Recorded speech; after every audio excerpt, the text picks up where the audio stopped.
5 destinations, 5 loves. Karol's journey. Hello, my loves. I'm Karol. And you know that feeling of being trapped in a life that isn't yours? Well, that's exactly how I felt for a long time. Karol here, and I've always been a bit rebellious about everything, especially with my parents. Not that they're bad, far from it, but their way of being so perfect, so predictable.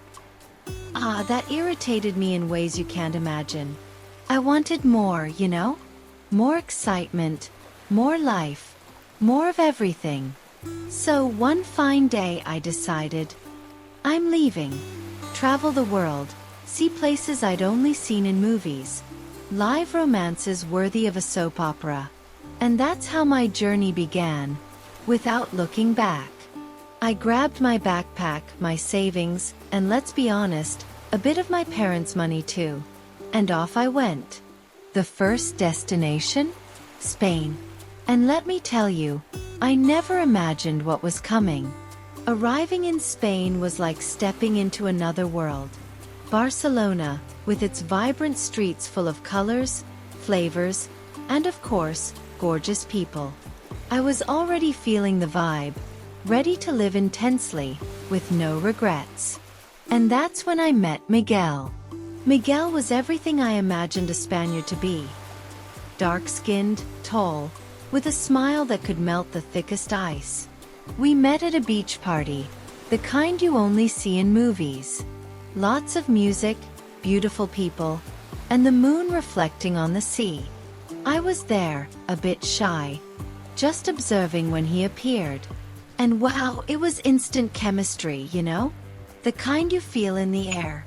We spent incredible days together, exploring every corner of Barcelona. Miguel showed me the places only locals know, and every outing was an adventure. But what I didn't expect was how attached I would become to him. We laughed, argued, made up. It was like we'd been a couple for years. But I knew it had an expiration date. And that's why, before things got too serious, I decided to leave. Next stop, France. Paris, to be exact.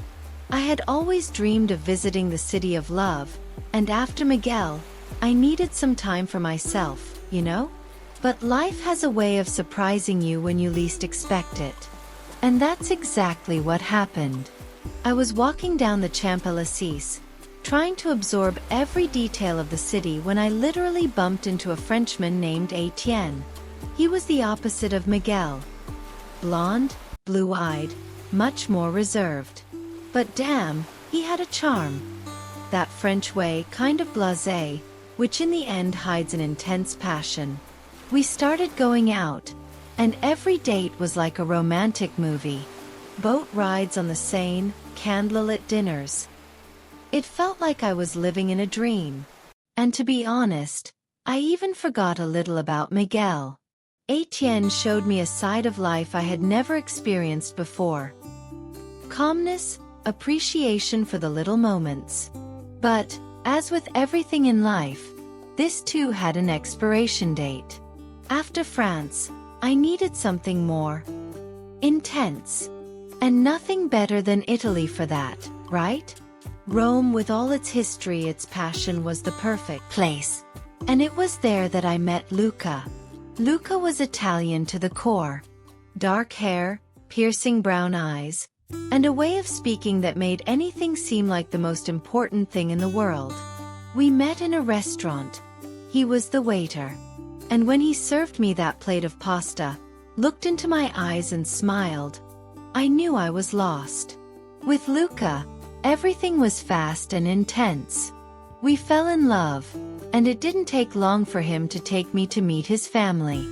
And, let me tell you, Italians take family seriously. I was treated like a princess, and I confess that for a while I thought about staying there, living that quiet life, surrounded by love. But something inside me said that my journey wasn't over. Greece was an unexpected destination. I didn't know what to expect, but something drew me there. Maybe the photos of the islands, that turquoise blue sea. Anyway, I went. And there, among the ancient ruins and paradisiacal beaches, I met Nikos. Nikos was Greek to the bone. Dark hair, tan skin, and that carefree way that only those who live near the sea have. We met at a party in Mykonos, and it was love at first sight. Nikos took me to see the less touristy islands, those only locals know. Each place was more beautiful than the last, and every day with him was a new adventure. With Nikos, I learned to live in the moment, to enjoy every second as if it were the last. We hiked, swam in deserted beaches, and at night, it was just the two of us under the starry sky. It was magical, but I knew that, like all the others, this too wouldn't last. And so, I decided to leave, once again. Finally, and perhaps the most surprising of all, I went to Brazil. I wanted something different, and Brazil seemed like the perfect place for that. The heat, the people, the culture. Everything drew me in. And it was there, in the chaos of Rio de Janeiro, that I met Diego. Diego was Brazilian, with that warm way and easy smile. We met at a carnival block, and from the first moment, I felt a connection.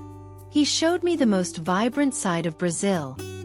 Parties, beaches, and of course, samba. Every day with Diego was a new discovery, a new thrill, and I felt more alive than ever. But unlike the others, with Diego, it was different. We weren't just passion. It was something deeper. And that's when I started to wonder, have I finally found what I was looking for? But as you might imagine, life isn't that simple. After so much time traveling, living, loving, I knew it was time to return. Return home, to my life, and maybe, who knows, resolve things with my parents. But what I didn't expect was what awaited me. When I got home, something was different. My parents, who had always been so predictable, were changed. They had started living their lives in a way I never imagined. They were traveling, having fun, and look, they even seemed younger. This caught me off guard, but at the same time, it made me realize that, deep down, I was searching for something that had always been there. Well, that part is for you to imagine. After all, life is full of surprises, and who knows what the future holds, right? I just know that after everything, I learned that the love, the adventure, and the excitement I was looking for were inside me all along. How about that, huh? Got it? Look, folks, life is a journey, and every stop is a chapter in our story. And mine? Oh, this one is far from over.